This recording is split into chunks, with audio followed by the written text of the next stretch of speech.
सावित्री की बहुत बहुत शुभकामना। और इस व्रत को करने के लिए एक दिन पहले से ही कर ली थी तैयारियां, लगा ली है मेहंदी और रच गई है पिया की मेहंदी। सबसे पहले सुबह उठकर नहा धो के अपनी मेहंदी को निहारा और सच में बहुत सुंदर रंग आया। और फिर चढ़ाई मैंने खीर और यहाँ पे खीर तैयार हो थी, साथ ही साथ में दाल को भिगोया था तो उसको मैंने पीस लिया। और इतनी देर में घर की बेल बज गई और आ गए थे पतिदेव। इतने दिनों बाद जब ये घर आए तो सच में घर घर लग रहा था और घर में त्योहार लग रहा था सच में। और जब ये आए तो मैं हमेशा की तरह सबसे पहले इनके पैर छूती हूँ और ये करना मुझे बहुत अच्छा लगता है। हर दिन मेरा सच में त्योहार होता है जब सारा परिवार साथ में होता है। तो यहाँ पे मैंने कर ली है पूजा की तैयारियाँ, कर सेक ली है छोटी छोटी सी पूड़ी क्योंकि पूजा में लगेंगी पूड़ियाँ।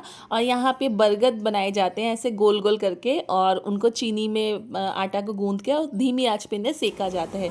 साथ ही साथ मैंने यहाँ दाल पीस ली थी और उसमें सारे मसाले मिला दिए थे और आटे को मिला के बना लेंगे हम कचौड़ियाँ। पीहू ने मेरी बहुत मदद करी जब मैंने ये बर्तन वॉश करके उसे दिए भगवान जी वाले, और उसने पोछा और साथ साथ मेरी बहुत ही तैयारियों में मदद करी। इतने मैंने भी अपनी चूड़ियाँ पहनी और ये चूड़ियाँ मुझे बहुत पसंद है। बचपन से इन चूड़ियों का ना ऑब्सेशन रहा है क्योंकि मम्मी जब पहनती थी ना तो ये चूड़ियाँ मुझे बहुत अच्छी लगती थी। हमने अमावस निकाली, पितरों को याद किया क्योंकि बिना पितरों की पूजा किए हमारा कोई भी त्योहार अधूरा ही है। तो पितरों की पूजा करी, उनके हाथों से आदू के हाथों से मैंने पूजा करवा के आगे की पूजा पाठ की तैयारी की। सबसे पहले लगाया आलता, जिसे हम महावर भी बोलते हैं और ये यूपी एमपी वाले ही समझ सकते हैं क्योंकि शायद दिल्ली में बहुत कम लोग जानते हैं इसको लगाने का क्या महत्व होता है। तो अच्छे से तैयार होने के बाद मैं पहुंच गई बरगद के पेड़ के पास और वहाँ पे औरतें पहले से ही पूजा कर रही थी।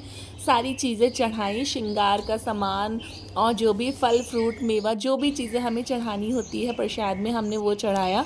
उसके बाद मैंने यहाँ पे परिक्रमा लगाई और यहाँ पे कच्चा सूत या कलावा बांधकर इस तरीके से परिक्रमा लगा सकते हैं। तो मैंने यहाँ पे कलावा बांधा क्योंकि कच्चा सूत कई बार ना फंस जाता है जिसकी वजह से वो बीच में टूट जाता है, इसलिए मैंने यहाँ पे कलावा लगा के उसकी परिक्रमा लगाई।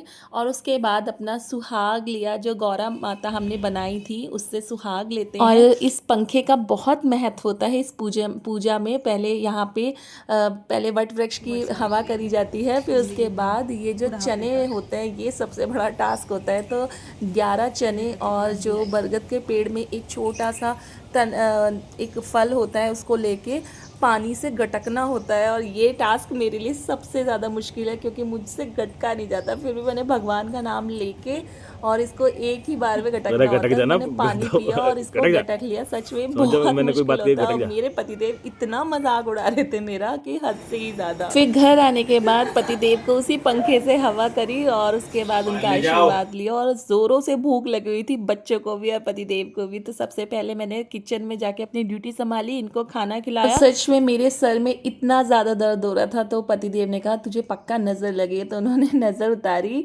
और क्या सच में ऐसे नज़र उतरती है? तो आप मुझे कमेंट में ज़रूर बताइएगा। वीडियो अच्छी लगी तो please like share subscribe my channel. मिलते हैं एक नई वीडियो नई ब्लॉग के साथ। Till then bye.